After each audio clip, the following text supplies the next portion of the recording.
ഞാനൊരു 5ലോ 6ലോ മറ്റോ പഠിക്കുമ്പോൾ എനിക്ക് ഒത്തിരി ഇഷ്ടപ്പെട്ട ഒരു മലയാളം ടീച്ചർ ഉണ്ടായിരുന്നു. ഒരു ദിവസം ക്ലാസ്സിൽ വന്നപ്പോൾ പുള്ളിക്കാരി 2 പേരുടെ ശേഖരണ പുസ്തകം കൊണ്ടുവന്നു. ഈ ശേഖരണ പുസ്തകം എന്ന് വെച്ചാൽ നമുക്ക് ടോപ്പിക്ക് തരും, നമ്മൾ അതിന്റെ റിലേറ്റഡ് പിക്ചേഴ്സ് ഒട്ടിച്ചുകൊണ്ട് വരണം. പുള്ളിക്കാരി ആദ്യത്തെ ബുക്ക് കാണിച്ചിട്ട് പറഞ്ഞു, ഈ കുട്ടി എത്രയോ കഷ്ടപ്പെട്ടാ ചെയ്തത്, പക്ഷെ ഒരു വൃത്തിയില്ല. എന്നിട്ട് രണ്ടാമത്തെ ബുക്ക് കാണിച്ചിട്ട് പറഞ്ഞു, ഇത് കണ്ടോ എത്ര നന്നായിട്ടാ ചെയ്തേക്കുന്നത്, നല്ല ബോർഡറൊക്കെ വരച്ച് നല്ല വൃത്തിയായിട്ടാ ചെയ്തേക്കുന്നത്, അതുകൊണ്ട് എല്ലാവരും ഇതുപോലെ വേണം ചെയ്യാമെന്ന് പറഞ്ഞു. അന്നേ ദിവസം തൊട്ട് ഞാനൊരു പെർഫെക്ഷനിസ്റ്റ് സൈക്കോ ആയിട്ട് മാറി. കാരണം മിസ് ആദ്യം കാണിച്ച ആ ബുക്ക് എൻ്റെ ആയിരുന്നു.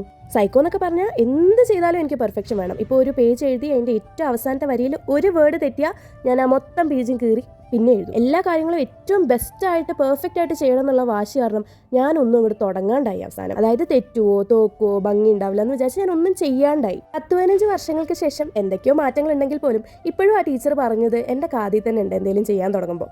അതുകൊണ്ട് ടീച്ചേഴ്സ് ആരെങ്കിലും കേൾക്കുന്നുണ്ടെങ്കിൽ ഇങ്ങനെ വല്ലതും പറയാനുണ്ടെങ്കിൽ അവരെ സ്വകാര്യമായിട്ട് വിളിച്ച് പറയുക. നിങ്ങൾ എന്ത് നല്ല ഉദ്ദേശത്തോടെ ചെയ്യുന്നതാണെങ്കിലും കുട്ടികൾ എങ്ങനെയാണ് അത് കാണുക എന്ന് നമുക്ക് പറയാൻ പറ്റില്ല. അതുപോലെ ഈ പെർഫെക്ഷനിസം നോക്കിയിരിക്കുന്നവരോട് എല്ലാം പെർഫെക്റ്റ് ആയിട്ട് തുടങ്ങാൻ വിചാരിച്ചിരുന്ന ഒരു കാലത്ത് നടക്കാൻ പോകില്ല. അതുകൊണ്ട് തുടങ്ങേണ്ട കാര്യങ്ങളൊക്കെ എത്ര പെട്ടെന്ന് തുടങ്ങിക്കോ.